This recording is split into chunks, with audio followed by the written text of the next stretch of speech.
Libro quinto. Terpsícore, musa de la danza. Hacia el siglo V a.C., el rey Darío de Persia gobernaba un vasto imperio. Y, como suele suceder, la expansión territorial se convierte en una necesidad de gran cantidad de monarcas que se arrojan a intentarlo hasta haber cumplido su propósito. En el libro tercero se narró cómo Democedes de Crotona incitó a Atosa, una de las esposas de Darío, para que invadiera a los griegos. Invitación que el rey desatendió porque se enfocó en los escitas, cuyo evento resultó un desastre.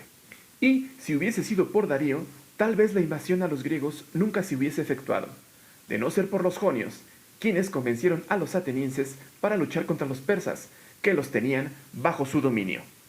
Sucedió que en Naxos desterraron a diversos hombres opulentos quienes se dirigieron a Mileto, cuyo gobernador era Aristágoras, emparentado con el rey Histieo, al que Darío retenía en Susa.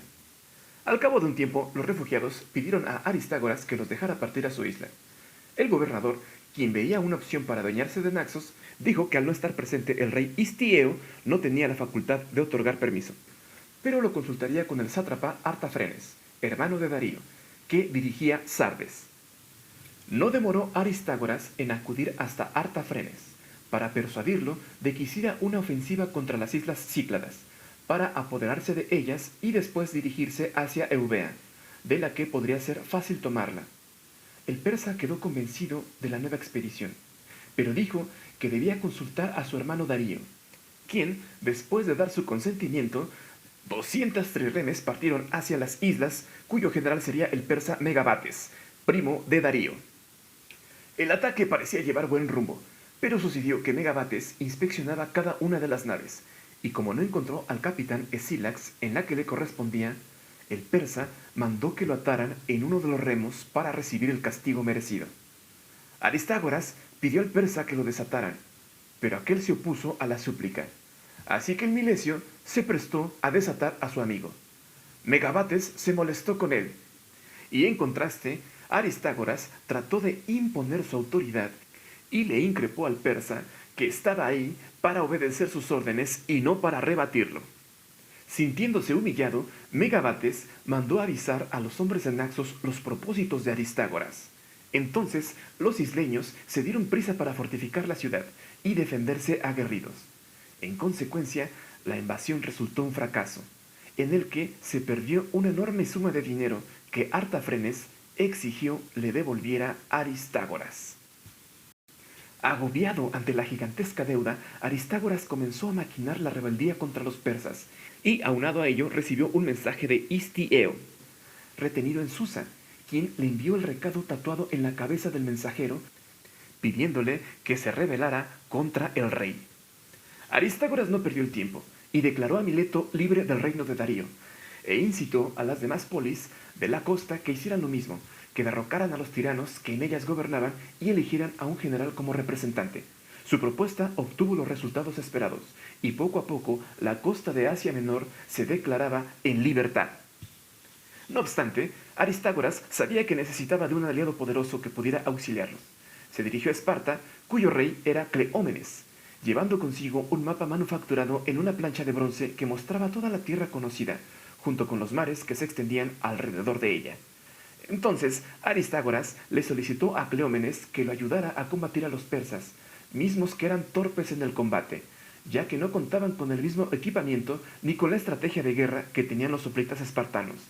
Además, si lograban la victoria, serían dueños de toda Asia, logrando obtener riquezas inimaginables, abundantes en oro y plata, que jamás le podrían arrebatar a alguna zona griega si seguía combatiendo contra ellas. El rey lacedemonio pidió 3 días para efectuar su respuesta. Llegado el día fijado, Cleómenes le preguntó a Aristágoras cuánto tiempo duraba el recorrido desde las costas de Jonia hasta la residencia del rey Darío. El milesio, que hasta ese momento había sabido moldear sus planes, cometió un error al hablar con la verdad, y confesó que el recorrido era de 3 meses, y como los espartanos no tenían por costumbre dejar tanto tiempo solas sus tierras, el rey Cleómenes lo echó, pidiendo que se marchara antes de la puesta del sol. Sin embargo, Aristágoras no se dio por vencido, y entró como suplicante a la casa de Cleómenes, para ofrecerle 10 talentos si le concedía su petición. Gorgo, que en el futuro sería esposa del rey Leónidas, aún era una niña y se encontraba presente en la charla. Cleómenes no aceptó la propuesta y el Milesio elevó la suma a 20 talentos, pero el rey tampoco accedió. Cuando la oferta alcanzó los 50 talentos, Gorgo intervino para decir: «Padre, si no te vas, te corromperá el forastero». Expulsado de Esparta, Aristágoras se dirigió de inmediato hacia Atenas, misma que recientemente se había liberado de su tiranía. No obstante, los espartanos pretendían imponer a Hipias como nuevo tirano en Atenas. En cierto momento, Esparta y Atenas se encontraron en conflicto, resultando evidente el poderío espartano, que, sin embargo, observaba cómo poco a poco los atenienses comenzaban a cobrar fuerzas. Y fue entonces que consideraron que debían apoyar a un tirano que gobernara el Ática para que así ellos solos se fueran minando en conflictos internos. Durante una asamblea, Sócles de Corinto dijo que cómo era posible que los espartanos quisieran apoyar la tiranía siendo la más desvirtuada de las formas de gobierno. Y si tanto era ese su deseo, mejor era que ellos implantaran la tiranía en sus tierras, para que vivieran en carne propia lo que aquello significaba.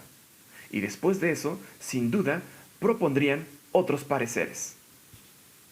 Tales acontecimientos se vivían en Atenas, justo cuando Aristágoras apareció para pedir a los principales hombres lo mismo que le había propuesto al rey Cleómenes, reiterando que los persas no utilizaban escudo ni lanzas y que eran fáciles de vencer. Además, agregó que Mileto era una colonia ateniense a la que era justo auxiliar. Los atenienses de inmediato quedaron convencidos y decidieron enviar 20 naves hacia Jonia, nombrando general a Melantio.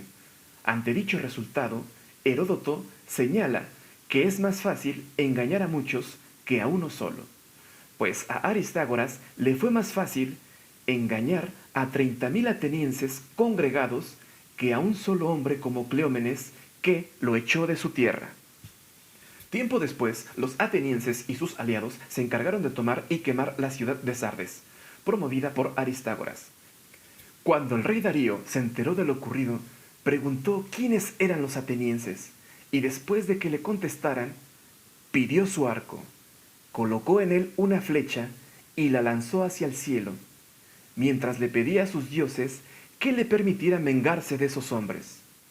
Y le pidió a uno de sus servidores que le recordara siempre 3 veces: «Señor, acuérdate de los atenienses. Señor, acuérdate de los atenienses. Señor, acuérdate de los atenienses».